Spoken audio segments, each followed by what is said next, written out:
எல்லாருக்குமே வணக்கம். எங்கள் வீட்டில் ஒரு பூனை இருக்கு.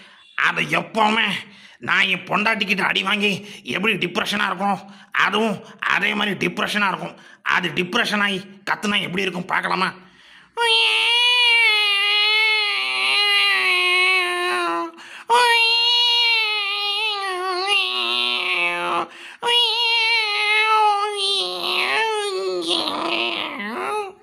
அச்சோ, என்ன மாதிரியே கத்துதே. பரவாயில்ல. ஆ, கோவமாக கத்த போகிறது இப்போ.